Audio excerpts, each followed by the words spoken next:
Hi, welcome to this video. Today I wanted to talk about the basics of how to drive a stick shift.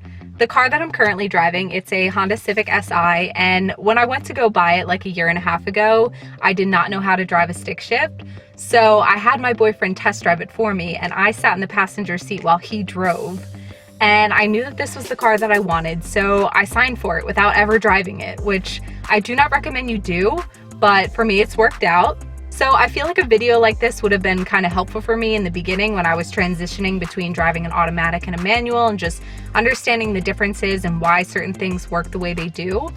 So I hope that this video can help someone else. Alright, so I'm going to try to go over everything really simply. I just want to keep it to the basics and explain things like as if I was talking to one of my friends.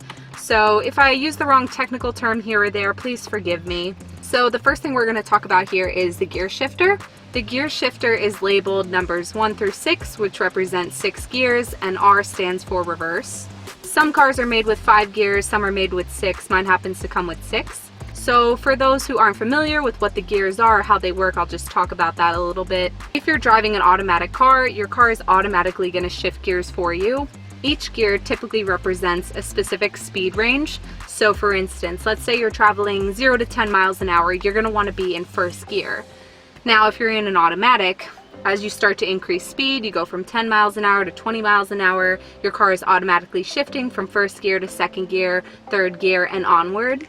So if you're driving a stick shift, it's up to the driver to decide what gear they should be in based on the speed that they're traveling. So before I talk about how to get into gear and out of gear and switch between gears, let's talk about some other functions. So as you can see, there isn't any park button in this car. The way that you park a stick shift is by using the e-brake. So anytime you turn your car off, you're going to want to make sure you pull this up so that way your car doesn't roll away. The next thing we'll talk about is neutral. Now, in an automatic car, neutral isn't really used that often. I remember when I first started driving this car, I couldn't wrap my head around the concept of why neutral was so important and why I should be in it even while my car was moving. That's something I'll talk about a little later, but the way you know you're in neutral is by moving the gear shifter back and forth. When it's free to move, it means you're not in any of the specific gears. And finally, reverse is very similar to any other gear. Go in, go out. Now I'm going to take a minute to talk about the pedals. So like any other car, you have your gas pedal and your brake pedal, both of which you use your right foot to control. What's different about this car is that you now have a third pedal, which is called the clutch, and you're only going to use that with your left foot. So the gas and brakes are operated in the exact same way you would in any other car. The clutch is specifically used for when you're shifting in and out of gears. So first thing you want to do is make sure your seat is adjusted because you want to be able to reach your foot all the way down to the floor. Alright, let's turn the car on so we can start practicing. So the way you start a car with a manual transmission is by pushing your foot on the clutch all the way down, inserting the key, and turning it on. If we don't push the clutch down and we just try to start normally, nothing ever happens. So, clutch all the way down, key inserted, turn on. So let's say we're in a parking lot and we need to back out of a spot. We're going to put our foot on the brake and release the e-brake. It's really important that you keep your foot on the brake because if you're not on a level surface, your car will start to roll either forward or backwards. That's something that is very different between a stick shift and an automatic. In an automatic, your car is not going to roll. So keep that in mind. Foot on the brake, release the e-brake. Now we're going to get into gear. The next step would be to use your left foot, push down on the clutch. So now I'm using both feet. Shift into reverse gear, and now comes the tricky part. The hardest part about driving a stick shift is getting the car moving from a stop. There's this balance that you need to find between taking your foot off the clutch and applying the gas pedal simultaneously. If I decide to take my foot off the clutch right now without any gas, the car is going to stall. It's not to worry about, it's bound to happen, especially as a beginner. I'm simply going to put my foot down on the clutch and restart the engine.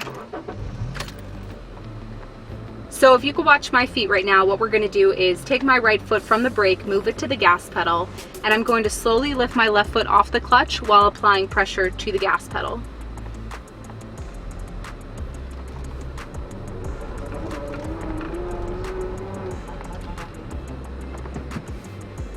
and that's how we back out. Now the procedure to get going again is very similar to reverse. We're gonna use our left foot, push the clutch all the way down, shift into first gear. And now I'm gonna slowly transition from off of the clutch and onto the gas.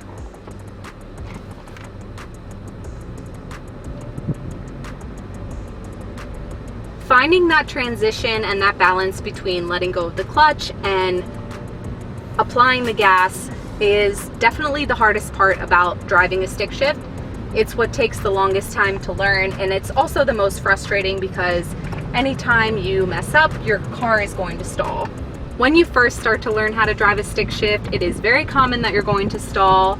I remember my first week of driving, I stalled constantly, especially at traffic lights, and then I had to restart my car and try again, and people were getting mad at me, beeping their horns, and that didn't help at all. That just added to the pressure. But it is something that gets better with time, so the more you practice, the better you're gonna get. I'd be lying if I said I still don't stall every once in a while. So since I'm traveling at a relatively low speed, I'm staying in first gear right now, but let's say I want to increase my speed and shift into second gear.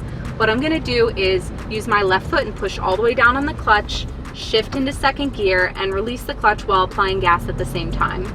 Now I can start to increase my speed. The next thing that I want to talk about is how to slow down or how to come to a full stop. Now there are a couple ways you can do it in a stick shift, but I think the easiest way for beginners is to utilize neutral. So let's say you're moving along and you want to slow down or you want to come to a full stop. It doesn't matter what speed you're traveling at. What you're going to do is put your left foot all the way down on the clutch, pull your car out of whatever gear that it's in, release the clutch, and apply the brake. If you're ready to park your car, just pull up on the e-brake. So that about sums it up. I tried to cover the basics of everything you would need to know to drive a stick shift if you're considering purchasing one. It's definitely not for everybody. It is a good life skill that I think everyone should try to learn at some point. But let's say you have a commute with heavy traffic, it could get kind of annoying to constantly be pushing your foot down and shifting in and out of gears. Me personally, I love this car. I love driving it. I love the control that I feel. And yeah, that's it.